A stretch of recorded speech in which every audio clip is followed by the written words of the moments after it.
Jésus sortit pour se rendre, selon son habitude, au mont des Oliviers, et ses disciples le suivirent.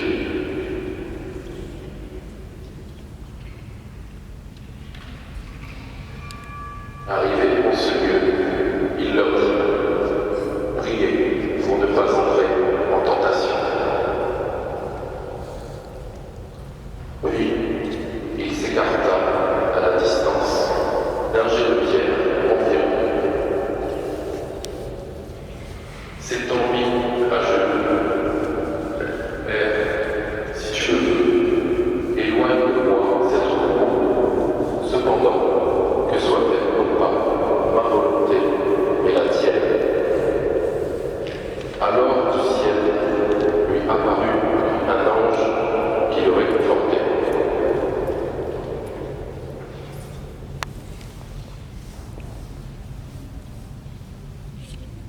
Entré en agonie, Jésus priait avec plus d'insistance, et sa sueur devint comme des gouttes de sang qui tombaient sur la terre.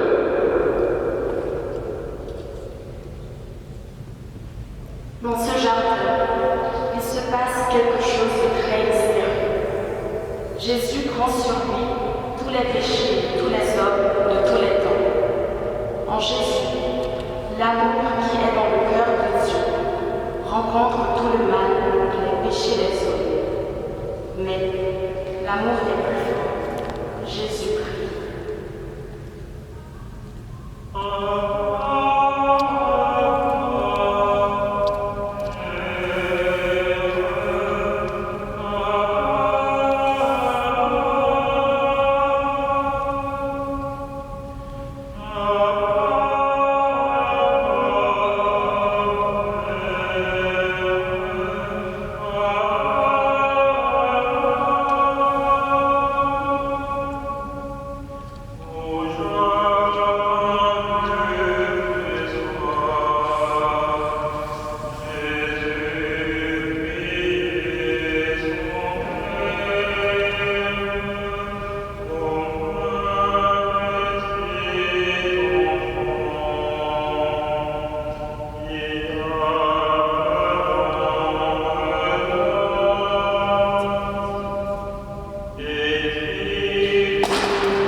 Nous lui demandons pardon pour tout ce mal. Comme l'ange, nous nous approchons de Jésus. Nous lui portons notre lumière qui représente la lumière de Dieu. Celle-ci est dans notre cœur, mais elle est parfois cachée par notre péché.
Vous êtes invités à porter l'union à notre Seigneur avant de quitter cette église.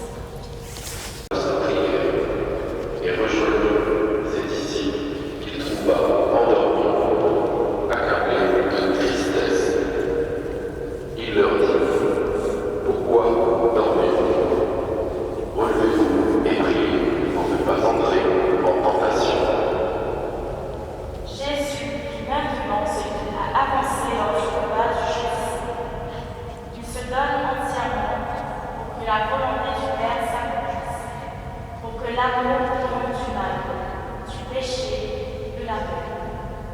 Par son amour, Jésus répare tout le manque d'amour.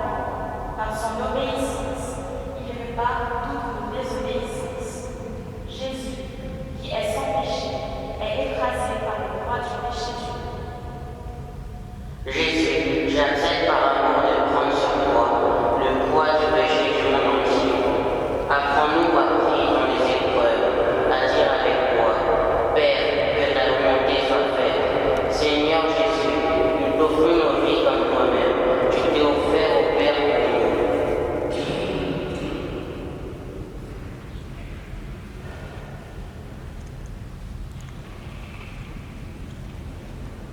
Parut une foule de gens. Celui qui s'appelait Judas, l'un des 12, marchait à leur tête. Il s'approcha de Jésus pour lui donner un baiser. Jésus lui dit: Judas, c'est par un baiser que tu livres le Fils de l'homme. Voyant ce qui allait se passer, ceux qui entouraient Jésus lui dirent: Seigneur, et si nous frappions avec les mains? L'un d'eux frappa le serviteur du grand prêtre et lui trancha l'oreille droite. Mais Jésus dit: restez-en là. Et touchant l'oreille de l'homme, il le guérit. Jésus dit alors à ceux qui étaient venus l'arrêter: grand prêtre, chef des gardes du temple et ancien, suis-je donc un bandit pour que vous soyez venus avec des épées et des bâtons? Chaque jour, j'étais avec vous dans le temple et vous n'avez pas porté la main sur moi. Mais c'est maintenant votre heure et le pouvoir des ténèbres. S'étant saisi de Jésus, ils l'emmenèrent et le firent entrer dans la résidence du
le roi des Juifs et le grand prêtre. On se moque de lui pour le maltraiter. On l'accuse injustement. Il est condamné à mourir sur la croix. Condamné par tous, par les chefs, par le peuple. Écoutons.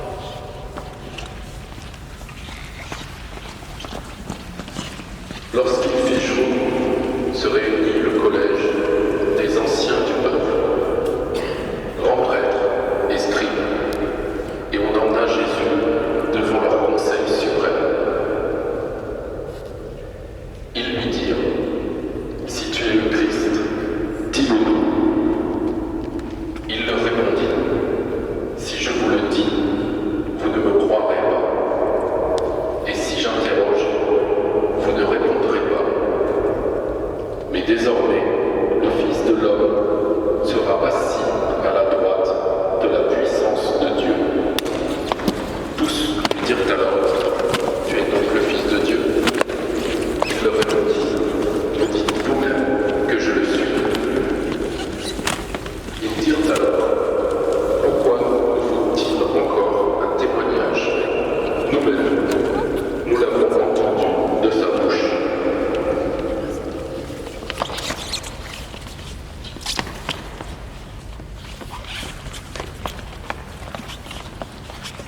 L'assemblée tout entière se leva et on l'emmena chez Pilate.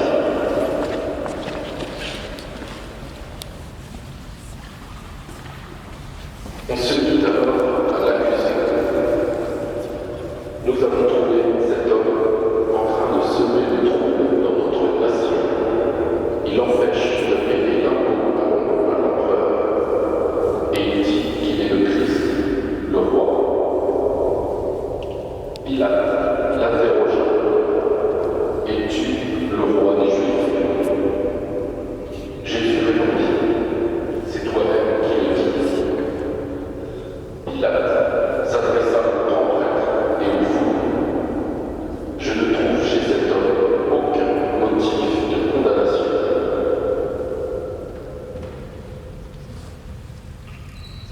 Mais ils insistaient avec force. Ils soulèvent le peuple en enseignant dans toute la Judée. Après avoir commencé en Galilée, il est venu jusqu'ici. À ces mots, Pilate demanda si l'homme était galiléen. Apprenant qu'il relevait de l'autorité d'Hérode, il le renvoya devant ce dernier qui se trouvait lui aussi à Jérusalem en ces jours-là.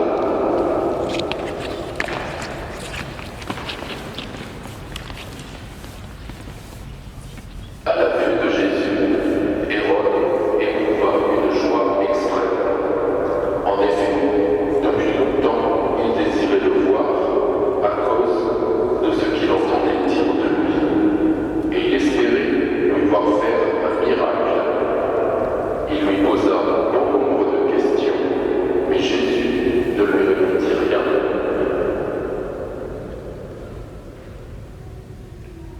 Les grands prêtres et les scribes étaient là, et ils l'accusaient avec véhémence.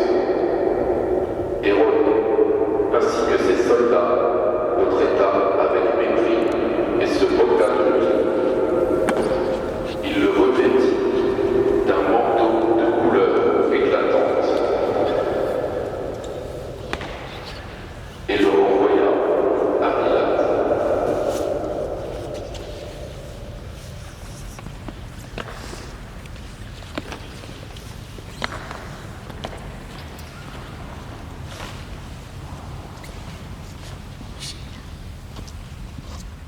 Ce jour-là, Hérode et Pilate devinrent des amis. Alors qu'auparavant, il y avait de l'hostilité entre eux.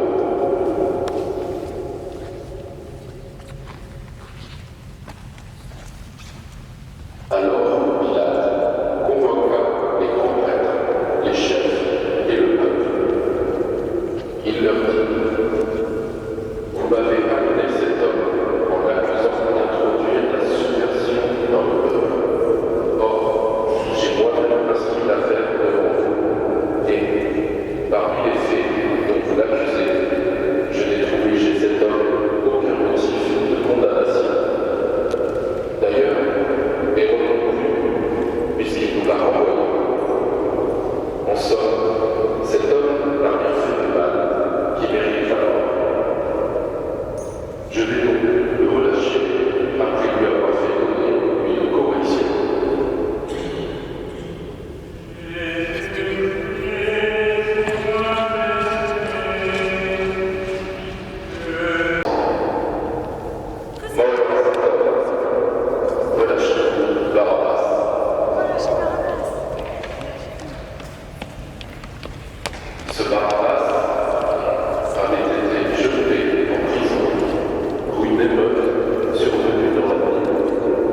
Il n'est pas d'accord avec eux, mais il va se soumettre à leur vie.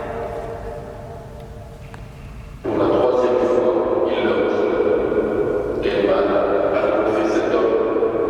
Je n'ai trouvé en lui aucun motif de condamnation à mort. Je vais donc le relâcher. Mais ils insistaient à grands cris, réclamant qu'il soit crucifié, et leur cri s'amplifiait.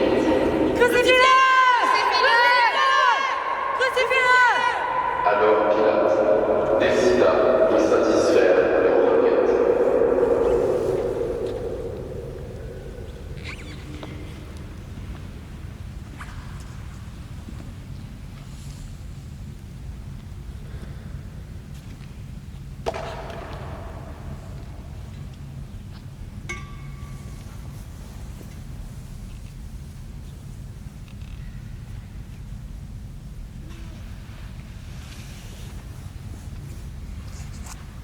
Il relâcha celui qui réclamait, le prisonnier condamné pour être.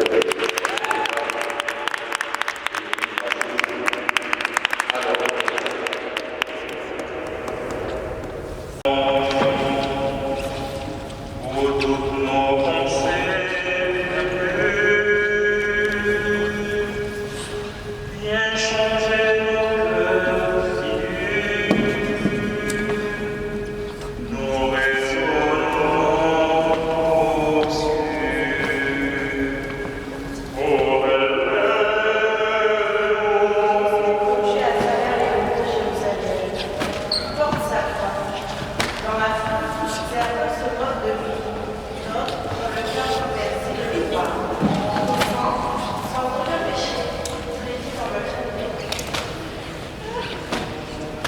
nous humilions le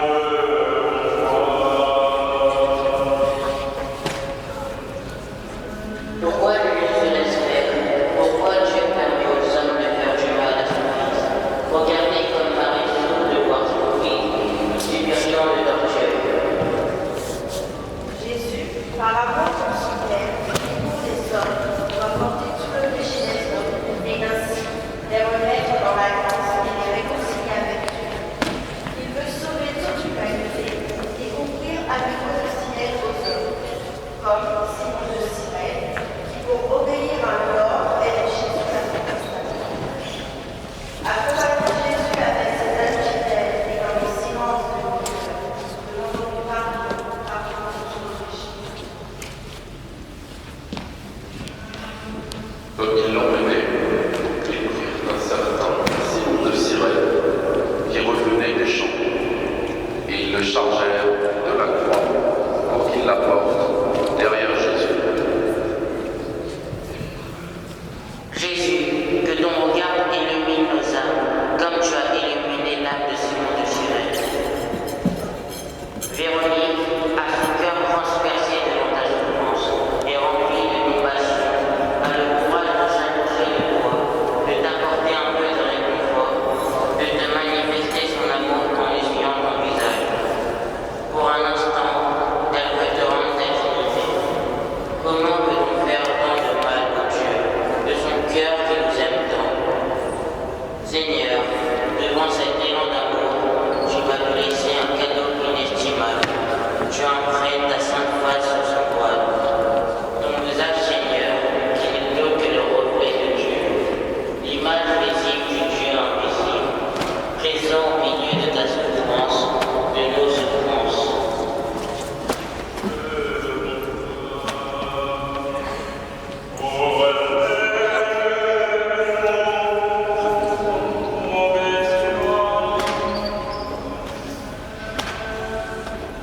Le peuple, en grande foule, le suivait, ainsi que des femmes qui se frappaient la poitrine et se lamentaient sur Jésus.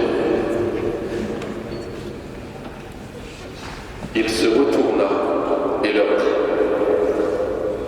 Filles de Jérusalem, ne pleurez pas sur moi, pleurez plutôt sur vous-même et sur vos enfants.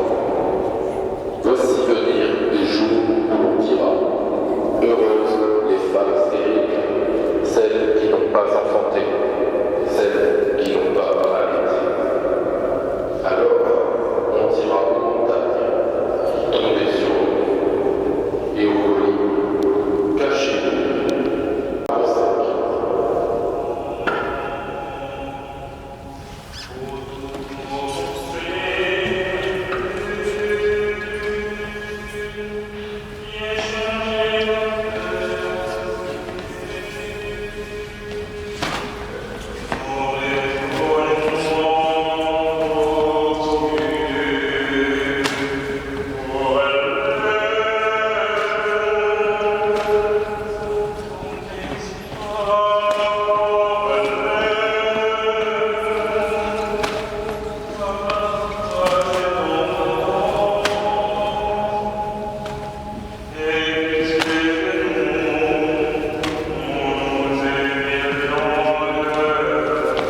Là, ils crucifièrent Jésus avec les deux malfaiteurs, l'un à droite et l'autre à gauche.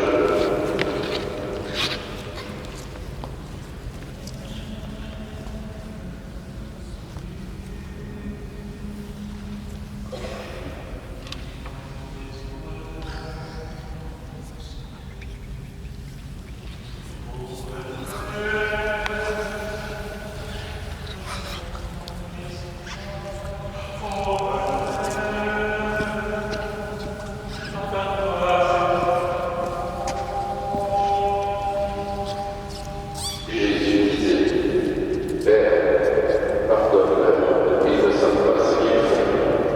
Puis, ils partagèrent ses vêtements et les tirèrent de sorte. Le peuple restait là dans cette terre. Les chefs tournaient Jésus en dérision et disaient, il en a sauvé d'autres, qu'il se sauve lui-même s'il est le Messie de Dieu. Les soldats aussi se moquaient de nous. S'approchant, ils nous présentaient de la boisson vinaigrée.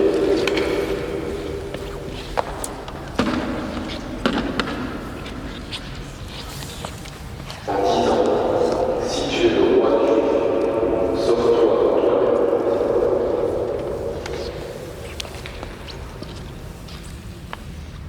Il y avait aussi une inscription au-dessus de lui. Celui-ci est le roi des Juifs.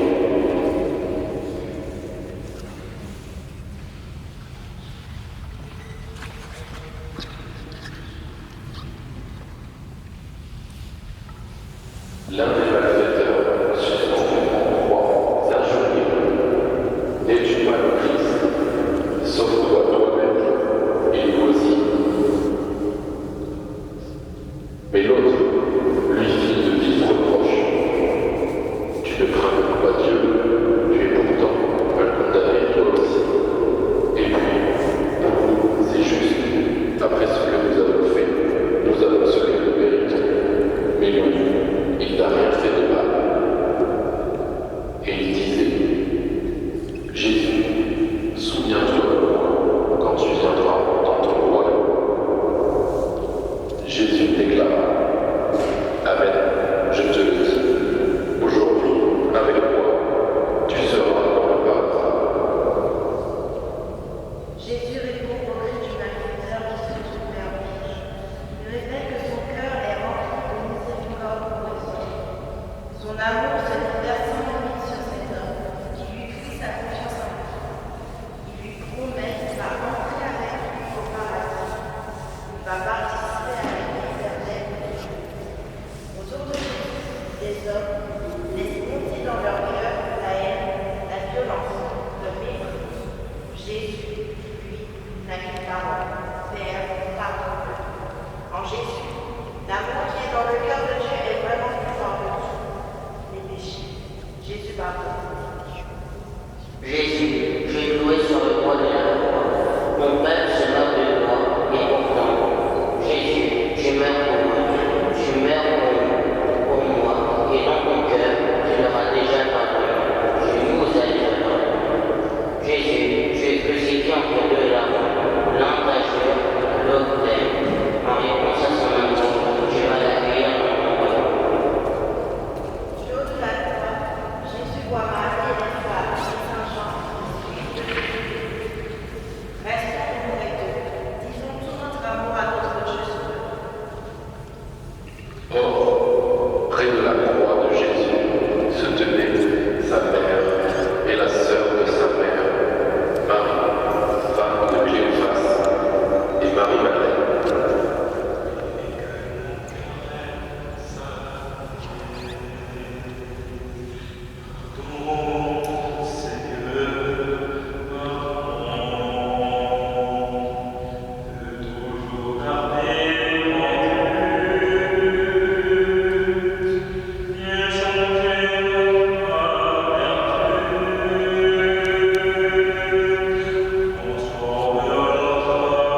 voici ton fils. Puis il dit aux disciples, voici ta mère. Et à partir de cette heure-là, le disciple l'a pris chez lui. En donnant à Saint Jean Marie comme mère, c'est l'humanité entière qui confie à Marie. Marie est bien la maman de Jésus, mais maintenant, elle est aussi notre maman à tous. Désormais, c'est elle qui va nous montrer le chemin qui mène à Jésus. Après cela, sachant que tout, désormais, était achevé pour que l'écriture s'accomplisse jusqu'au bout, Jésus dit, j'ai soif.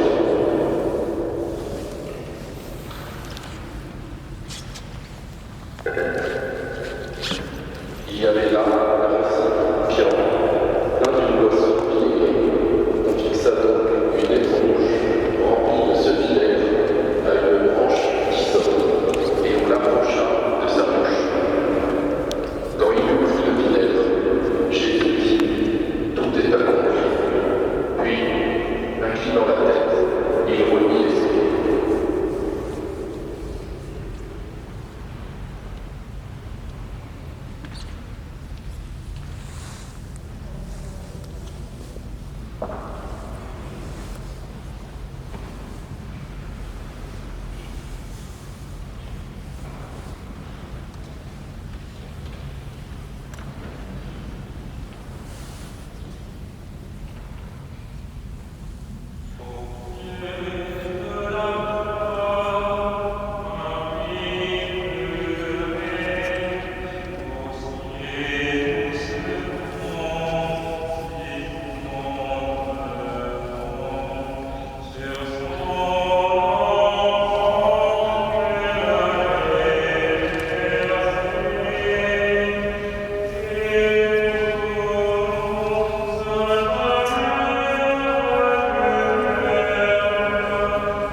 C'était le jour de la préparation, c'est-à-dire le vendredi.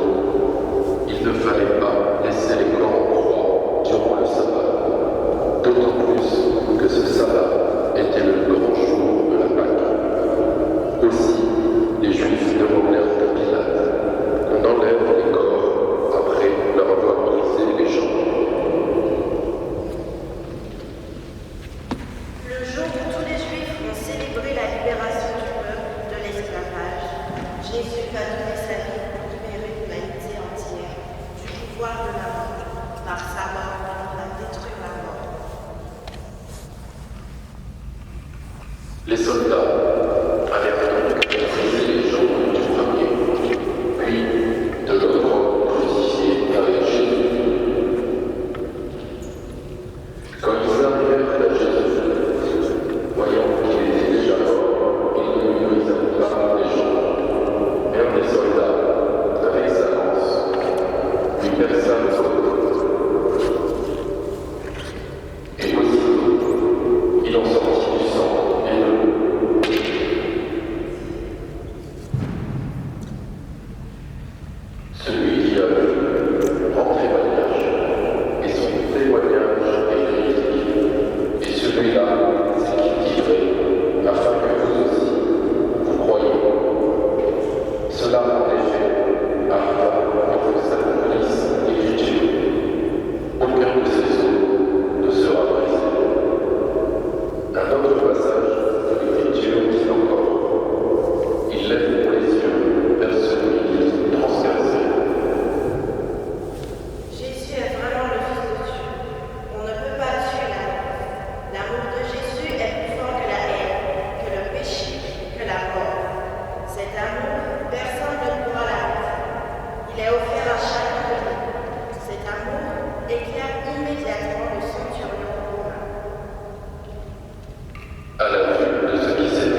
Ma vie,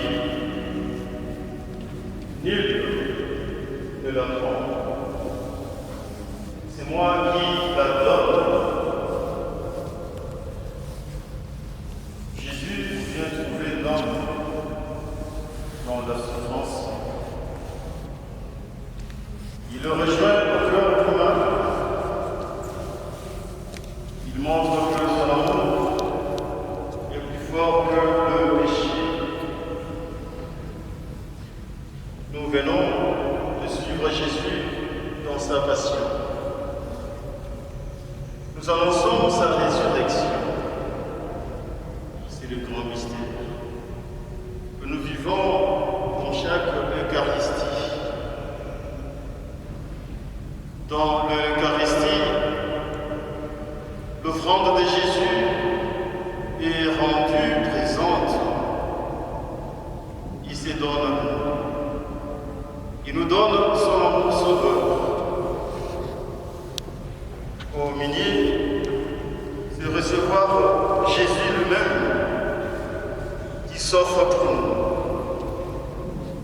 C'est entrer dans son royaume, dans la vie éternelle. Oui, désormais nous pouvons oser dire, chanter en toute vérité la prière des fils de Dieu que Jésus lui-même nous a enseigné. Bien-aimés, veuillez vous lever maintenant, que nous reprenions ensemble cette prière des enfants de Dieu, avec foi nous disons, notre Père, qui es aux cieux, que ton nom soit sanctifié, que ton règne vienne, que ta volonté soit faite sur la terre comme au ciel. Donne-nous aujourd'hui notre pain de ce jour. Pardonne-nous nos offenses, comme nous pardonnons aussi à ceux qui nous ont offensés.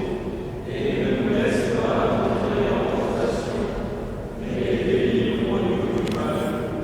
Car c'est à toi appartient le règne, la puissance et la gloire pour les siècles des siècles. Amen. Maintenant, accueillons la bénédiction de Dieu. Notre secours dans le nom du Seigneur, qui a fait le ciel et la terre. Le Seigneur soit avec vous. Et avec votre esprit. Que Dieu, que nous sommes dans son amour, vous bénisse, le Père et le Fils et le Saint-Esprit. Amen. Allez et demeurez dans la joie de la résurrection. Veuillez vous asseoir, chers frères et sœurs.